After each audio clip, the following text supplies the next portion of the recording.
Hello guys, this is Shiraz Amazing Videos. Review of the Mercedes-Benz E-Class Estate. Sick and tired of the family SUV? The E-Class is evidence that the estate still has a lot of life left in it. Appropriate things: calm driving conduct, integration of hybrid technology, and an organized, roomy property. Inappropriate things: boot space is consumed by the hybrid, harsh fuel, and MBUX superscreen. Preview: an elegant load bay that is mobile. While BMW, Audi, and even the now deceased Volvo have long erred on the side of style, Mercedes-Benz's E-Class Wagon prioritizes utility over style. That appears to be changing, though. Examine the line of the window.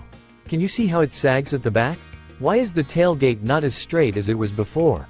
Aero now 0.26 CD instead of 0.27 will undoubtedly benefit from that, but the family hound will have less headroom as a result. Thus it demonstrates the 615-liter boot of the new E-Class Estate W214, for you number nerds, as a feature. 670 liters were enjoyed by its predecessor.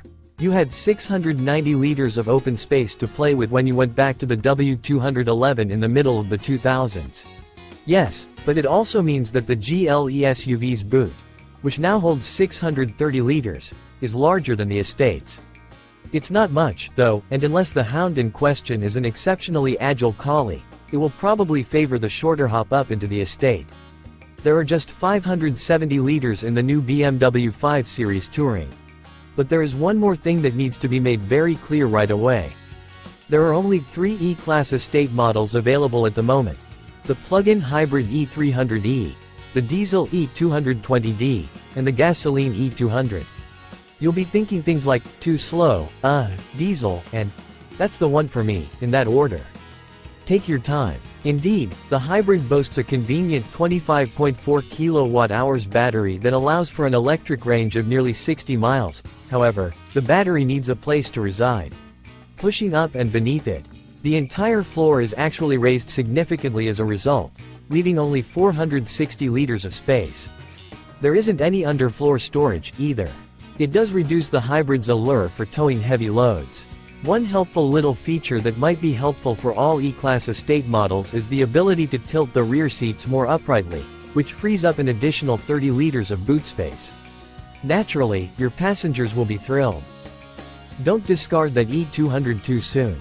With an integrated starter generator that gives the engine a little power boost and recovers electric energy when braking, it and the diesel share a mild hybrid assistance feature.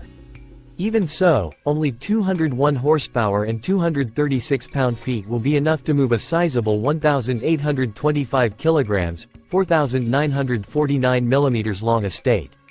The WLTP figures suggest 42.2 mpg at best, and 0 to 62 miles per hour takes 7.8 seconds. If you go with the 194 horsepower, 324 pound-feet diesel, you can potentially achieve 56.5 mpg. And there's no need to search any farther if you consistently go a long way. That is nearly 650 miles between fill-ups, even at an average fuel economy of 45 mpg.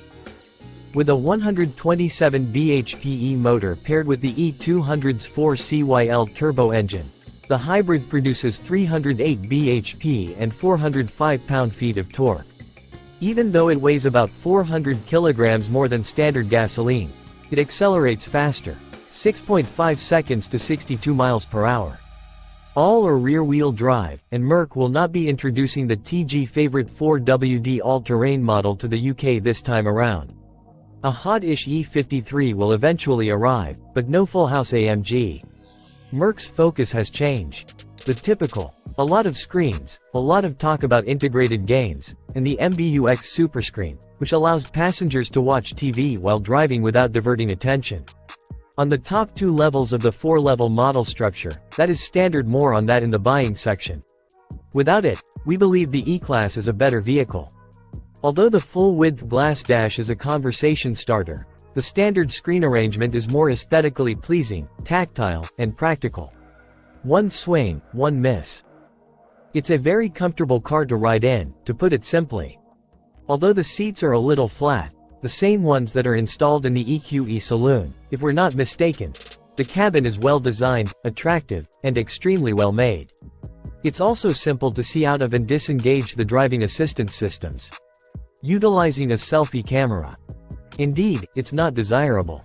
It is a component of the superscreen and protrudes in the center of the dash like an unblinking eye. Although it is intended to function as a camera during video conferences, you can't help but feel as though it is observing you. We covered it with gaffer tape.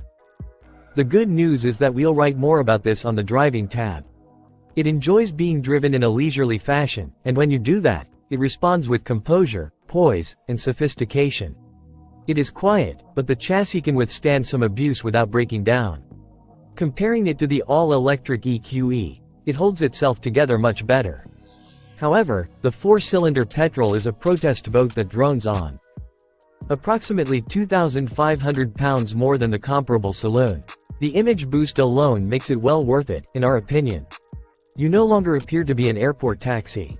Now, in 2020, you could have paid slightly more than £42,000 for a basic E200 wagon.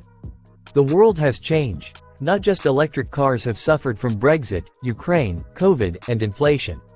The starting price of this brand new E-Class Estate is now £57,780 when driven. The diesel costs an additional £1,300, and a hybrid will set you back a minimum of £66,860. Verdict: be mindful of the large MBUX superscreen and the hybrid's loss of boot space. Whether you like it or not, SUVs are still ruling the family market, and the Estate is in decline. The E-Class demonstrates that the conventional format is still very much in use today. However, it is fairly restrained, staying within a safe range, backing off a little on absolute space, but not going overboard with the style. It's probably a wise course of action.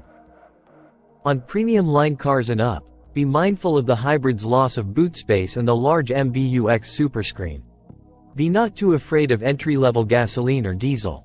Both have disadvantages, but they ought to hold their value and don't need as much mining of Bitcoin to be purchased.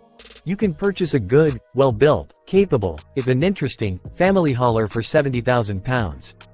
Additionally, it will drive better and be less expensive to operate than any SUV you had in mind.